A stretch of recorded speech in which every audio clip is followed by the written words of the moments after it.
આજની આ ખૂબ જ અગત્યની મીટિંગમાં ઉપસ્થિત તમામ ખેડૂત આગેવાનો,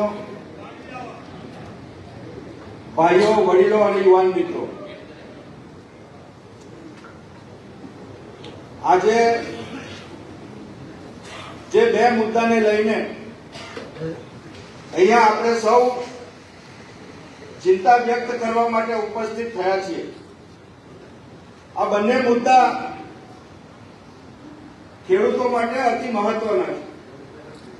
એની સાથે સાથે આ વિસ્તારની અંદર જે સુગર ફેક્ટરીઓ છે એ સુગર ફેક્ટરીઓ માટે પણ એટલા જ મહત્વના છે. પરંતુ આપણે આપણા પ્રતિનિધિ તરીકે જેઓને ચૂંટીને મોકલેલા છે એમને લેશ માત્ર પણ ચિંતા આ મુદ્દાની નથી.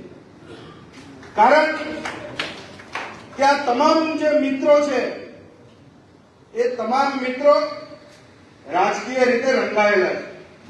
તમે રાજકીય રીતે રંગાવો એના સાથે ખેડૂતોને કોઈ વાંધો નથી, પરંતુ તમે જયારે વ્યક્તિની અંદર રંગાઈ જાઓ છો ત્યારે ખેડૂતોનું પણ અહિત કરો છો. આજે ચિંતા તો સુગર ફેક્ટરીના સંચાલકોને હોવી જોઈએ કે જે રીતના સરકાર મનગઢંત નિર્ણયો કરી રહેલી છે, અને આપણે સૌને ખબર છે કે આ કાકરાપા જમણા કાંઠા જે સિંચાઈની યોજના છે એની અંદર આ પહેલી વખત મેન્ટેનન્સનું કામ નથી થવાનું. અગાઉ પણ જે કેનાલો છે એ કેનાલોની ક્ષમતા વધારવા માટે એમણે કામગીરી કરી ચૂકેલા છે, અને કરોડો રૂપિયા તમારા અને મારા ખિસ્સાના ટેક્સના નાણાં આમાં વેડફાયેલા છે. તેમ છતાં આજે પણ એ નહેરની ક્ષમતા વધવી જોઈએ, એ વધી નથી. એ પૂછવાનો આજે આપણો મહત્વનો મુદ્દો છે અને વાત છે. આજે હું એ ખેડૂત સંચાલકોને પૂછવા માંગુ છું જે સુગર ફેક્ટરીઓના ચેરમેન થઈને બેઠા છે, ડિરેક્ટરો થઈને બેઠા છે. હમણાં દર્શનભાઈ ચિંતા વ્યક્ત કરતા હતા કે પુરવઠો ઓછો છે, બારડોલી સુગરને 6 લાખ ઘટે છે, સાયણને 2 લાખ ઘટે છે. અરે દર્શનભાઈ, આવનારા દિવસોની અંદર આ સુગર ફેક્ટરીઓને આ સરકાર બંધ કરવા માટે માંગે છે.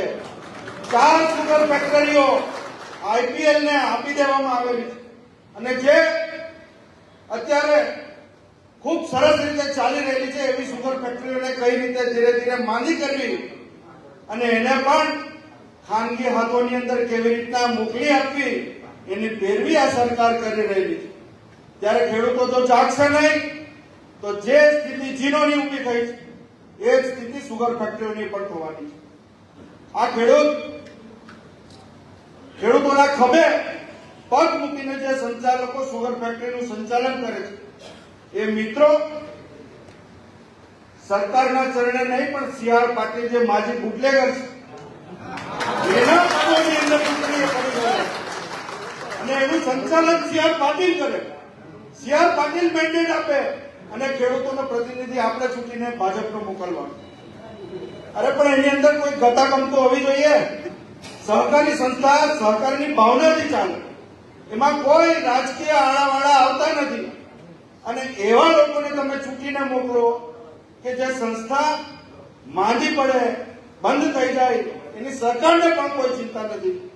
આજે આપણને બધાને શરમ આવી જોઈએ કે આપણી ધાક સરકારને રાખવી જોઈએ. આ વિસ્તારનું આપણું જે પ્રતિનિધિત્વ કરતા છે એવા ચૂંટાયેલા પ્રતિનિધિઓને લાગવી જોઈએ. પણ અહીંયા તો ઉલટું છે, ઉલટી ગંગા. અહીંયા આપણને એમની ધાક લાગે છે.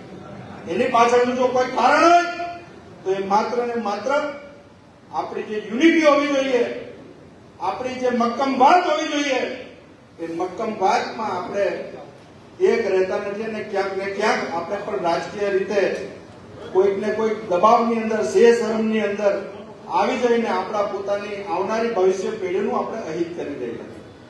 વીજ ટ્રાન્સમિશન લાઇન માટે પણ અહીંયા જે આગેવાનો લડત આપી રહેલા છે એમને હું અભિનંદન આપું છું. પણ એની સાથે સાથે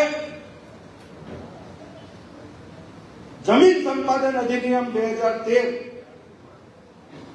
જે તત્વો તત્કાલીન ડોક્ટર મનમોહનસિંહજીની સરકારે આપ્યો અને એનું પણ પૂરેપૂરું પાલન નથી તો રાજ્ય સરકાર કરતી કે નથી કેન્દ્ર સરકાર કરતી. જો આ કાયદો મનમોહનસિંહની સરકારે નહીં આપ્યો હોતે તો જયેશભાઈ અને આગેવાનો અત્યારે જે લાલ પીળા થઈને ફરે છે ખેડૂતોના પ્રશ્નો લઈને જમીન સંપાદનના બળતણમાં છે એ નોબત પણ નહીં આવી હોત અને ખેડૂતોની જમીન મફતમાં પાણીના ભાવે આ ઉદ્યોગપતિઓ માટે આ સરકારે સંપાદન કરી લીધી હોય.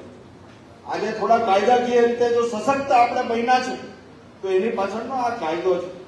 એ વાત પણ ખેડૂતોએ ભૂલવી નહીં જોઈએ. આજે ટ્રાન્સમિશન લાઈન માટેની આપણે લડત તો ચલાવીએ છીએ પણ મને દુઃખ એ વાતનું છે કે કેટલાક ખેડૂત મિત્રોને અત્યારે ટ્રાન્સમિશન લાઈન માટે એ સબસ્ટેશનો કઈ કઈ જગ્યાએ આવવાના છે મારી જમીન જવાની છે કે નહીં એમાં તો એને વેચવાની અંદર વધારે રસ. તો આ લડત કેવી રીતના ચાલવાની? જો ખેડૂતો સામૂહિક રીતે યુનિટીથી નહીં લડે તો જે સ્થિતિ પાછલા દિવસોમાં ખેડૂતોની નબળી થતી જાય છે એ સ્થિતિનું પુનરાવર્તન આગળના દિવસોમાં પણ નક્કી છે. અને આજે નહીં જાગશો તો આવતીકાલે તમારી પેઢી તમને માફ નહીં કરે. વિશેષ વાત કરવી નથી પરંતુ સહકારી ક્ષેત્રની તમામ ચૂંટણીઓ આ 6 મહિનાની અંદર થવાની છે. ડેરીની ચૂંટણીઓ અત્યારે ગુજરાતની અંદર ચાલી રહી છે અને ડેરીની ચૂંટણીઓમાં પણ મેન્ડેટ આપવામાં આવે છે. અરે મેન્ડેટ આપો તો આપો ને દરેક જગ્યાએ. આણંદની અંદર જુદો નિયમ, ભરૂચમાં જુદો નિયમ, સાબરકાંઠામાં જુદો નિયમ.